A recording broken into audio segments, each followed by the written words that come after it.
product can be classified differently.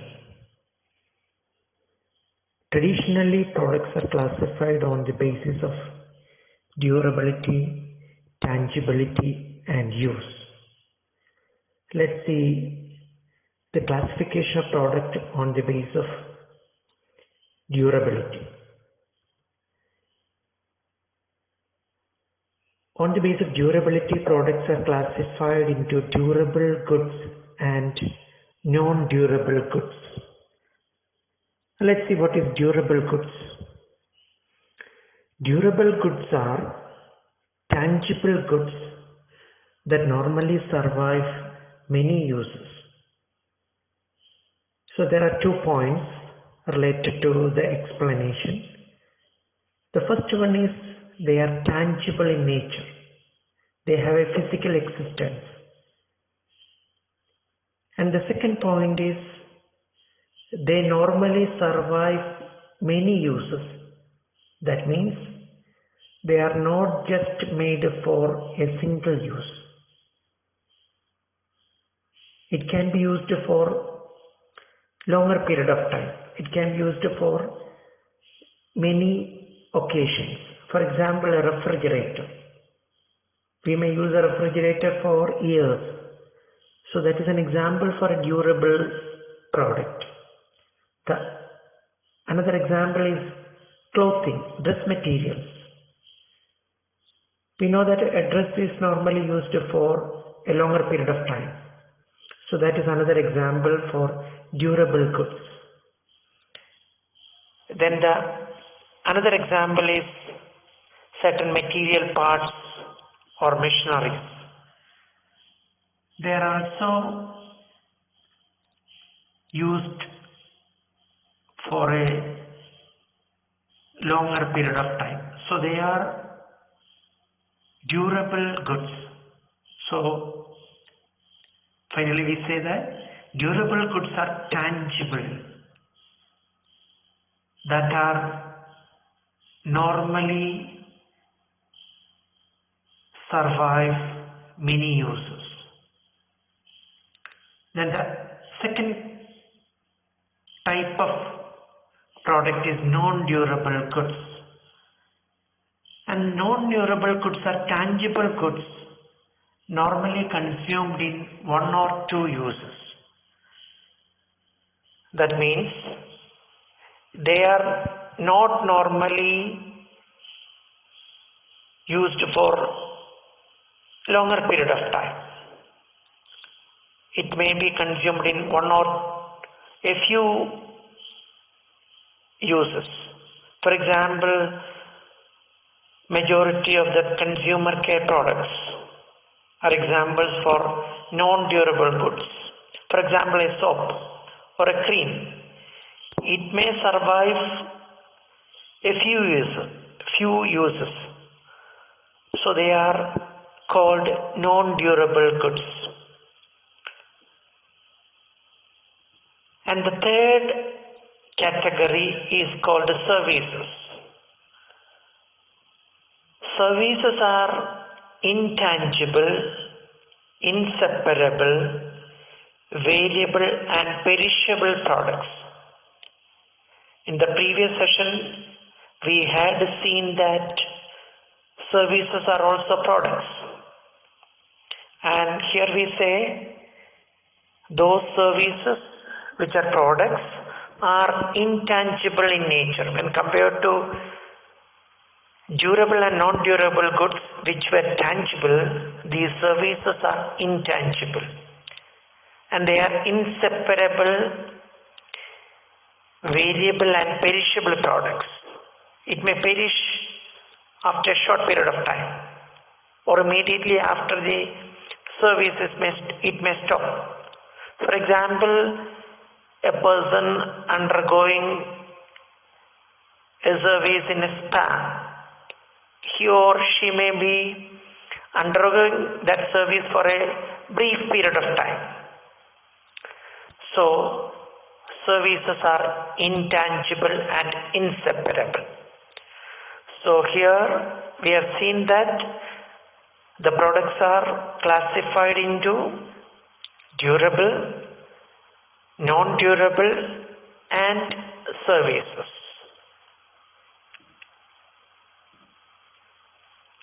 And there is another classification of products, another approach to the classification of product. So here in this approach, the products are classified into consumer goods and industrial goods. So it is on the basis of the uses or the person who uses or the business that uses the product becomes the basis of classification. Consumer goods are further classified into convenience goods, shopping goods, specialty goods and unsold goods. And the industrial goods are classified into materials and parts, capital items and supplies and business services. Let's see the consumer goods in detail. Under the consumer goods classification, the first one is convenience goods. Convenience goods are the goods that the consumers purchase frequently, immediately, and with a minimum of effort. So there are three features for the purchase of convenience goods. One is those products or those goods are purchased frequently. Often these convenience goods are purchased by consumers. And the second feature is they are purchased immediately. That means without much planning, without much calculation, these convenience goods are purchased.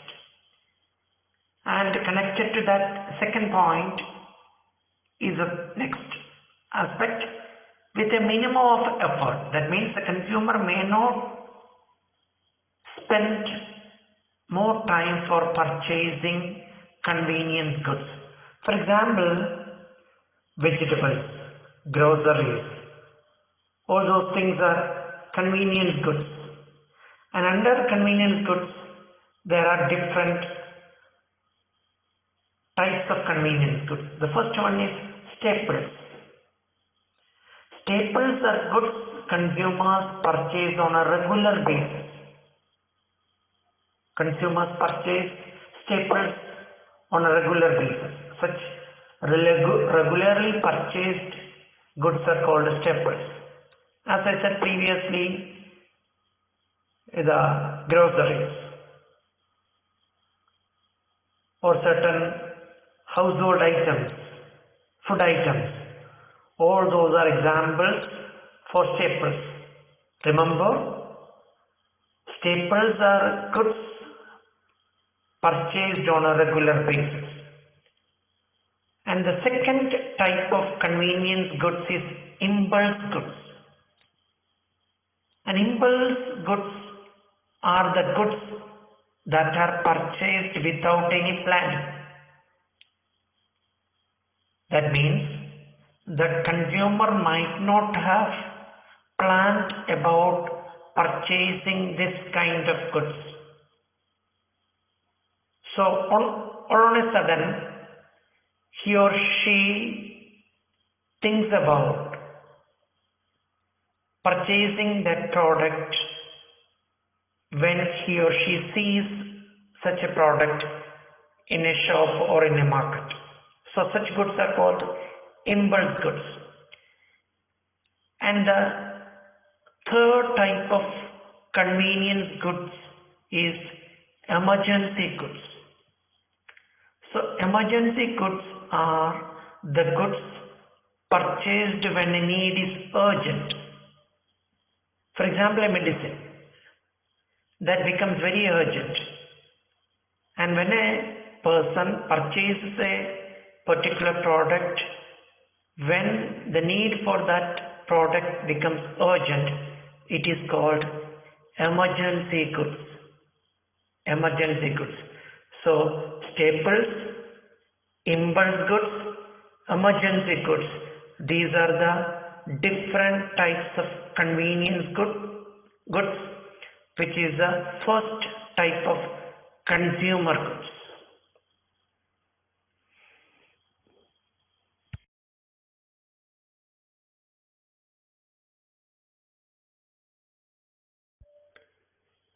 The second type of consumer goods is shopping goods. And shopping goods are the goods that the consumer characteristically compares on the basis of suitability, quality, price and style. That means consumer puts in some effort to purchase such goods. He shops for the good. He compares various alternatives on the basis of the suitability of that particular alternative for him or her. He compares alternatives in terms of the quality of each alternative, price, and the style of that particular alternative. For example, furniture, clothing, and major appliances. While purchasing these kind of furniture, clothing, and other appliances, the consumer compares various alternatives on the basis of various criteria. Sometimes the criteria may be the quality of each alternative, or sometimes it may be the price. In other words, so there is some kind of effort from the consumer to purchase such goods. So they are called shopping goods. And under shopping goods, there is homogeneous shopping goods and heterogeneous shopping goods. Homogeneous shopping goods are similar in quality but differ enough in price to justify shopping comparison. So that means homogeneous shopping goods are almost similar in quality but they differ in the price. So in order to save the price, the consumer may have to make a thorough comparison between the alternatives. Surely has to look at the quality. Here we say almost similar quality, but in order to justify the difference in price, the consumer makes a comparison with some effort. So such shopping goods are called homogeneous shopping goods. And the heterogeneous shopping goods are goods that differ in product features and services that may be more important than price. So here, price is not important criteria for selecting a particular alternative. Rather, it is the characteristics of the particular alternative. Those alternatives may differ in the features and services.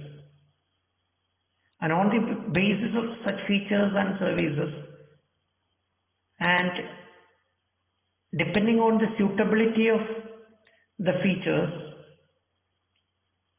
rather than the price, the person goes for purchasing that particular alternative.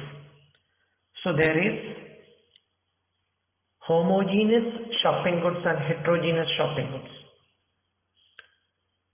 And after shopping goods, the third type of consumer good is specialty goods. Specialty goods. And specialty goods are goods with unique characteristics or brand identification, for which a sufficient number of buyers are willing to make a special purchasing effort. So here you have to understand that each alternative may have some unique characteristics or features or some kind of brand identification. One brand may be different from another brand. And there are a number of buyers who are ready to make some special purchasing effort.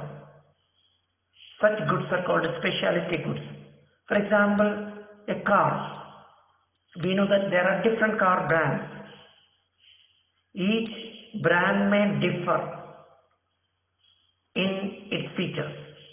Even if they are different brands are from the same manufacturer, there may be differences in its features. And the consumers are ready to make a special purchasing effort. They are ready to understand the features. And by comparing the features of various brands, they are ready to make a purchase. They are ready to finalize the particular brand they would like to purchase. So car is an example for a specialty good. Another example is men's suits. And there also each brand, for example, maybe Van Heusen or Louis Philippe. Both brands may be different from each other. They are from same market, but they differ in features. And the consumer is ready to compare these two brands, and on the basis of the comparison and the suitability of the features of each brand, he or she is ready to make a purchase. So there the person is putting in some purchasing effort, special purchasing effort. So it is called specialty goods. And the fourth type of consumer goods is unsought goods. I hope you may be knowing the meaning of the word sought. Seek, sought. Seek means we look for that. Unsought means such goods are not normally sought by the consumers. Goods the consumer does not know about or does not normally think of buying. And in other words, the unsought goods may not be there in the normal purchasing plan of a consumer. For example, life insurance. Normally the person, surely people purchase insurance products, but that is not always there in the mind of the consumer. When the marketer is approaching the consumer, they may buy it. Or another example is reference books. He may require a reference book, but that may not be always in the top of the mind. So for these kind of unsought goods, a direct personal contact by the marketer may be required to prompt the consumer to buy such products. So the four different types of consumer products we have seen.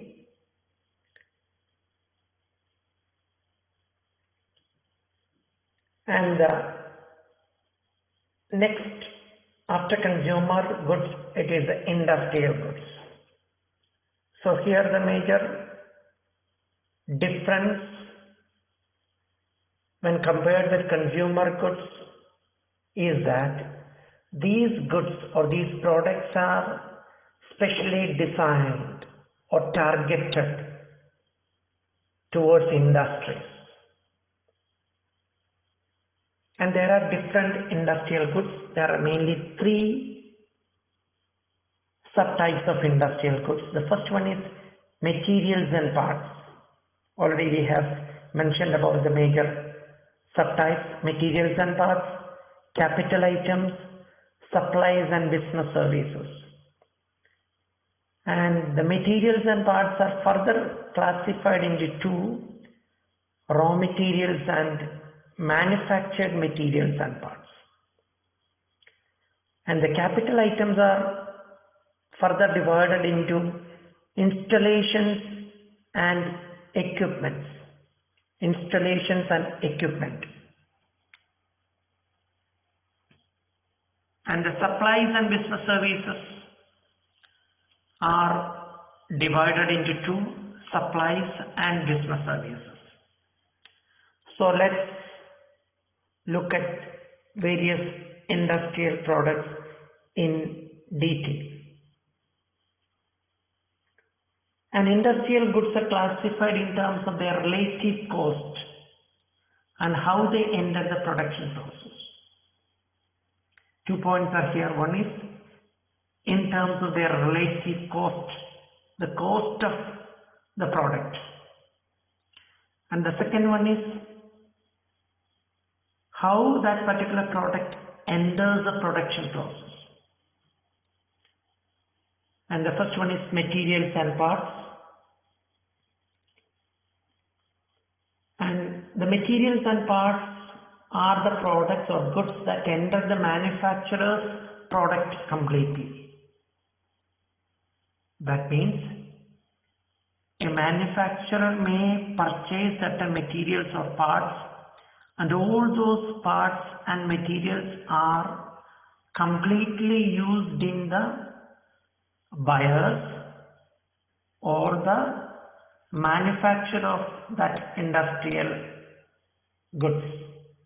So they are goods that enter the manufacturer's product completely. And the materials and parts can be further divided into raw materials and manufactured materials and parts. Raw materials and manufactured materials and parts. And the raw materials, they are again further classified into farm products and natural products. Farm products are normally wheat, cotton, livestock, fruits, vegetables, etc. So they are produced in farms.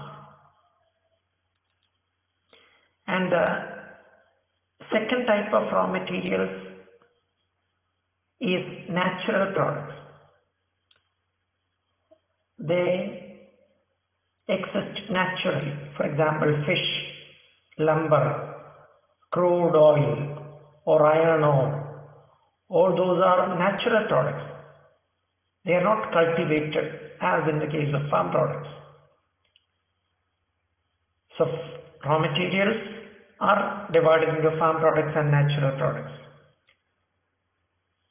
And the second one is manufactured materials and parts. The manufactured materials and parts fall into two categories. One is component materials and component parts. Component materials are iron, yarn, cement, wires. So they become components in the industrial goods. And component parts, so that means small motors, tires, castings, etc. They are components of manufactured materials. And component materials, they are usually fabricated further. They are further processed. Pig iron is made into steel, yarn is woven into cloth, etc. That means they are processed further to make a finished product. So such materials are called component materials. And the other one is component parts. Component parts, small motors, tires, casting, etc. So they enter the finished product with no further change in form. In the case of component materials, they were further processed. But here, component parts are used in the finished product without no further change in form. For example, an auto manufacturer may be using tires manufactured by another tire company. The auto manufacturer may not be producing his own tires. For example, Maruti Suzuki may be using the tires manufactured by MRF or Apollo Tires or CEAT, etc. So the tire is a component part for Maruti Suzuki or Hyundai or another automobile manufacturer. So the component parts are not further processed, and manufactured materials and parts are sold directly to industrial users. So the maker of this manufactured materials and parts may be selling those products directly to industrial users. So that is manufactured materials and parts. And the second type of industrial good is capital items. And capital items are long-lasting goods that facilitate developing or managing the finished product. They survive for longer period of time, and that facilitates, that helps developing or managing the finished product. And capital items include installations. And installations consist of buildings and heavy equipments. A generator or some mainframe computers or elevators are examples of installations. And such installations are generally bought directly from the producer. For example, elevators may be purchased directly from the producer of elevators without any middleman. And the producers of installations must be willing to design to specification and to supply post-sale services. So we have to understand that installations are not custom made. They are custom made. They are not made without any kind of specification or with a common yardstick. The producers of installation should be willing to design to specification of the buyer. That, for example, the elevator manufacturer should be willing to design an elevator according to the requirement of the purchaser. And they have to offer after sale service also. So under capital items, the first subtype is installations. And advertising is much less important than personal selling. So in the case of installations, personal selling is a prominent approach rather than advertising. And the second subtype is equipments. They include portable factory equipment and tools and office equipments. Factory equipments which are normally portable. If it is not portable, it is an installation. When it is portable, it becomes an equipment. And tools and office equipments are also part of equipments. And the equipments have a shorter lifespan than installations, but a longer life than operating supplies. So when we compare the equipments with installations, they are shorter in life. But when the equipments are compared with operating supplies, they are longer in life also. And the third type of industrial goods is supplies and business services. And supplies and business services are short-term goods and services that facilitate developing or managing the finished product. They are short-term in nature and they facilitate developing a finished product, managing a finished product. And supplies are of two types. One is maintenance and repair items. Maintenance and repair items. For example, paint, nails, brooms, etc. We know they are short term in